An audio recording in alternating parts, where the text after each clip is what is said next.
Beginning of my competition days, I started competing at 15. I started training at 11. I think everybody knows, you know, I grew up in a bodybuilding household. My mom was a competitive bodybuilder. My stepdad at the time was a competitive bodybuilder. So, you know, I basically saw it throughout my whole life, from the age of 6 to the age of 11, and then I began.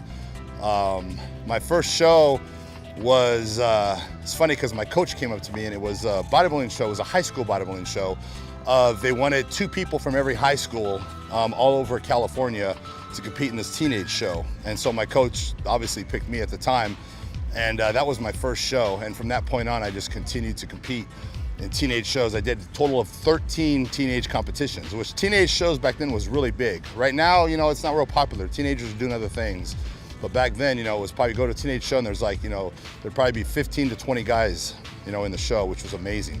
Now that I don't think they have that category anymore. My most memorable time as a teenager was probably, I think it was the last show I did as a teenager, and I was 19, actually I was 18. And I tried a little, you know, Arnold psychological warfare. And so I actually went and weighed in with the open men. And at that show, I weighed in at 231, and I was a teenager. And I was the heaviest open men in the show. So I was the heaviest competitor on the show, but I was a teenager. So I weighed in with the open men, and then when they called teenagers to line up, I walked over and lined up. And people are like, "What are you doing? You're an open man." I'm like, "No, I'm a teenager." And everyone's like, "Holy shit." So that felt incredible. And then the open men were like, "Oh, thank God he's not in our class." You know, obviously this was a, you know, a little local level show, but it felt good. You know, and when I went on stage, I was 231, and the next guy closest to me was like 170. You know, so that was kind of an awesome experience for me. But on the flip side, that happened to me also. There was a show that I went in, and Andrew Bernarski showed up, and he was the actor on The Program. I don't know if you guys remember the football movie, the crazy steroided guy. And he weighed in at 258. So there's always someone bigger. There's always someone better. There's always someone bigger. There's always someone tougher. And you know, he walked in. I'm like, oh, what the hell is he doing here? He won the Teenage USA's the week before. Why are you in my show? So obviously he beat me. So, but you know, it's to his its own. But my teenagers were great. I enjoyed bodybuilding, and my first men's show was, I did the California at the age of 21, which I honestly thought I was going to win. I mean, I was winning all the teenage shows, and I showed up and I didn't make top 5, and you know, I just couldn't believe it. And my family showed up, my mom showed up, she came down from Sacramento, and I didn't make top 5. So I went back to the drawing board, and I started doing some more local level shows, you know, winning. And then I went and hit the Cal again, and then that was my time. So I actually won the Orange County overall. 5 weeks later, won the California overall. And then my next goal was the USA Championships. And that was a year. I was gonna wait a year, put some size on. And I actually put on 46 pounds of muscle in that year. And I know that sounds impossible, but I placed 7th in the USA. So obviously I was in, you know, considerably good shape to place 7th. I weighed in at 278, and that is, you know, that's the biggest I've ever been in my life, was a ripped 278. So that's, that was, I think after that show, that's when the fire just kind of fizzled out of me as far as bodybuilding went.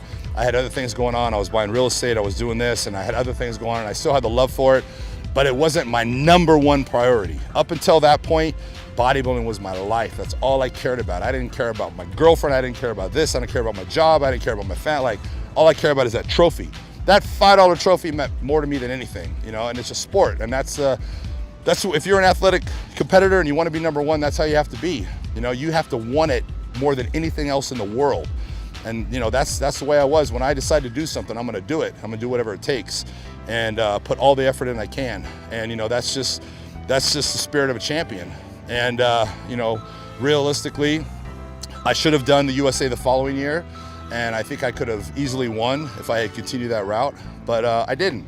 I started doing other things, you know, and I took 3 or 4 years off from bodybuilding, got out of the scene, wasn't involved, and then all of a sudden out of nowhere, I'm gonna do a contest. So went and did a contest, but that's not the way you compete. You know, as a competitive bodybuilder, you have to keep pushing every single day for that goal. You can't take 4 years off and then come back. You know, it doesn't work that way. And I've learned that, and as far as other things in my life, that's what I continue to do. I just put everything towards it, and I keep pushing until I hit that goal. And in bodybuilding, I didn't do that. You know, I would push, I'd get frustrated, I'd give up for 3 or 4 years, and I'd come back. Give up, come back. Can't do that. You got to keep pushing every single day until you win that show, whatever it is you're shooting for. Which the USA's was, California was my main goal in life. But once I won the California, hey, that ain't good enough. You know, I got to win the USA. So I was shooting to win the USA's, and you know, I gave it 1 year, and then I just, you know, didn't keep it going. So, but I'm happy with the way things turned out. I got a great sponsor now. I'm traveling all over the world, signing autographs and getting popular, and I don't compete. So that's a beautiful thing, so I can enjoy it. I can eat whatever I want, do whatever I want, work out any way I want, build my body any way I want, and just have fun with it. So I'm loving life. And here I am at beautiful Venice Beach. What more could I ask for, right?